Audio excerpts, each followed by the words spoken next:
Rosé has made a significant impact on the global music scene by breaking through what fans call Taylor Swift's concrete barrier. This year, while artists like Ariana Grande, Billie Eilish, Lady Gaga, Kanye West, Post Malone, Eminem, and Beyoncé released albums, none managed to penetrate the top charts dominated by Taylor Swift's latest album release, where she held all top 31 spots simultaneously. However, Rosé managed to disrupt this streak by securing the #8 spot on the charts, marking a significant achievement not just for her, but for K-pop in general. This achievement has stirred considerable excitement and discussion among fans, as indicated by reactions online. A fan noted, "Taylor can make an entire block of concrete with her B-side tracks alone. Imagine how huge the anticipation for her album must be." Another pointed out, Taylor Swift released 31 songs, and all top 31 spots were hers. Yet no one could break through, but Rosé did and got to #8. As you scroll through reels or shorts, it's almost guaranteed you'll see Rosé appearing frequently. It's not just her hit song APT that's visible, but also numerous personal videos about her are spreading across the internet. The algorithms in South Korea seem to have been completely overtaken by Rosé, and affirming her status as the #1 female solo idol absolutely amazing. Moreover, Rosé has set a new record with APT by ranking #1 on Spotify's global and US charts for 3 consecutive days, a feat that even her group BLACKPINK would find challenging to break. Reacting to this news, some fans pointed out Rosé's unique strategy. While Jennie and Lisa might be targeting the international market with strong backing, it's actually Rosé who has truly succeeded. She skillfully includes Korean words like gonbae and apato, and even the South Korean flag in her lyrics, making her performances a joy to watch. She combines great skills with thoughtful artistry, earning my full support.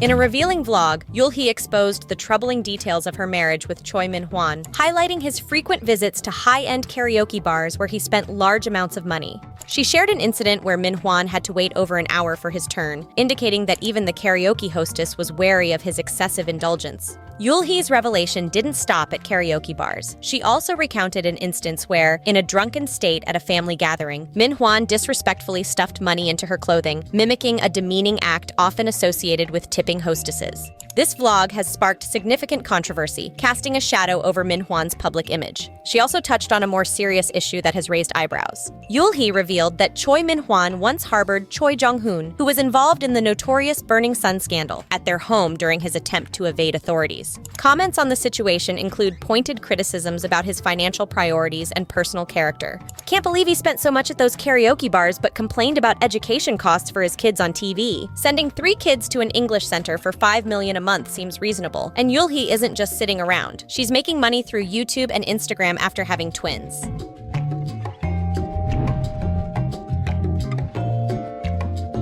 Jeon Soyeon of I-DLE will be parting ways with her management company. According to a report by X Sports News on the 25th, Jeon Soyeon recently discussed a new contract with Cube Entertainment, but the talks ultimately fell through. As a result, Jeon Soyeon and Cube will go their separate ways.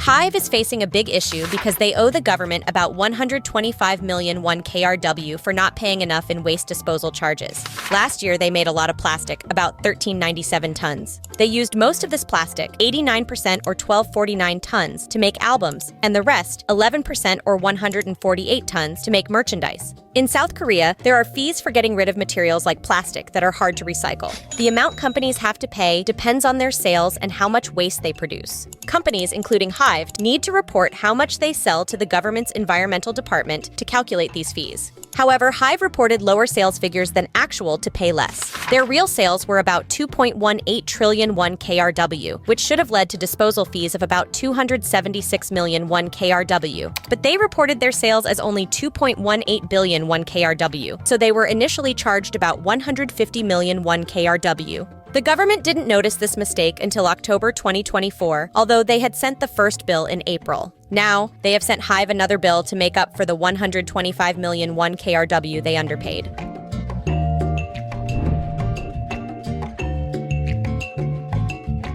The mystery of NewJeans' sudden disappearance from the top 100 brand reputation rankings took a comedic turn when someone called the Korean Corporate Reputation Research Institute for answers. Here's how the conversation went down, in a tone that's just too rich.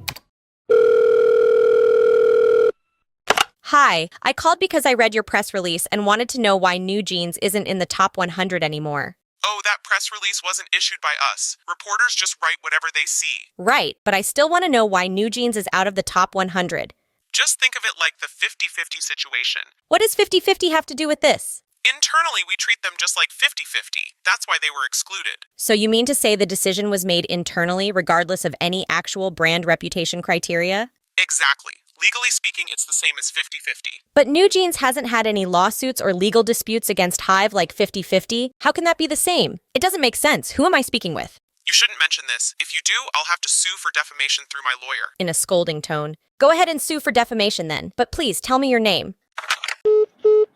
Then they hung up and stopped answering calls. Netizens quickly pointed out the mysterious disappearance of NewJeans from the rankings coincided with articles that seemed strategically timed. NewJeans, once top-ranked, now completely out of the brand reputation rankings. From top of the charts to unranked, NewJeans' disappearance from the rankings shocks fans. Others pointed out the substantial investments in advertising of various brands for NewJeans to show how baseless the claim that NewJeans are being ignored like 50-50. From over 100 million won in ads along the mobile path from IFC Mall to the Hyundai, to high-profile billboards in Times Square, Soho in New York, and the largest billboard in Dubai. Fans demanded a more convincing answer from the RI, accusing it of ignoring significant facts and possibly colluding with HYBE to manipulate NewJeans' rankings, despite their evident popularity and investment in global advertising.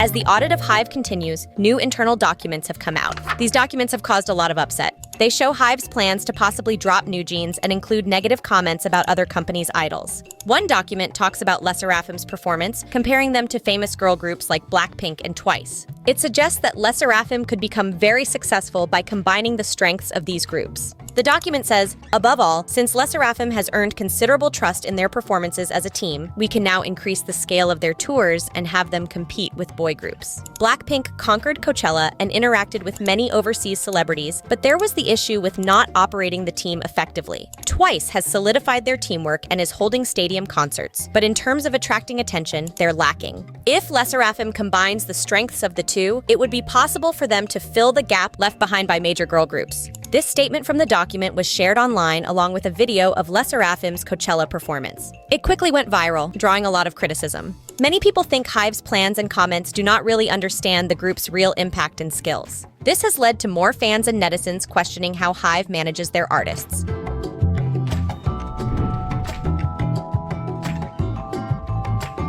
Kakao, a big tech company, recently showed off their new AI assistant named Kanana, which uses the voice of IVE member Jang Wonyoung. This has caused a lot of worry and negative reactions from fans and the public. There's concern because it's not clear if Wonyoung agreed to her voice being used this way. People are mainly worried about the ethical issues of using her voice. Fans fear it might lead to problems like the creation of fake content, known as deepfakes, which could be harmful. This issue is very sensitive in South Korea, where there have been instances of digital content being used to exploit women, including famous people. Despite these worries, Kakao introduced their AI technology as a good thing, meant to improve how people interact with their services. Jongsin Ah, the CEO of Kakao, talked about focusing on AI to build stronger personal connections.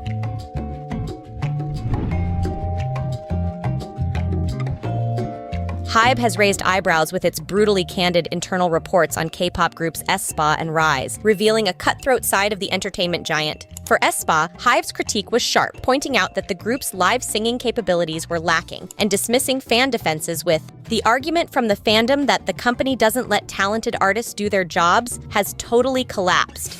The report further criticized aespa's initial public image, noting, "They debuted the members when their looks were at their weirdest, so none have the traits of an idol." It also accused aespa of overemphasizing physical appearance and allure, bluntly asserting, "It's surprising that none are pretty." As for RIIZE, HYBE's strategy seemed to involve leveraging the group to shield another group to us from criticism. The document suggested, "In reality, we can use RIIZE to deflect from two use. If a member is criticized for being ugly, we can bring up an old picture of Sohee. If the criticism is about dance skills, then we can show a clip of Anton, who is still very stiff. This tactic is currently very popular on DC Gallery."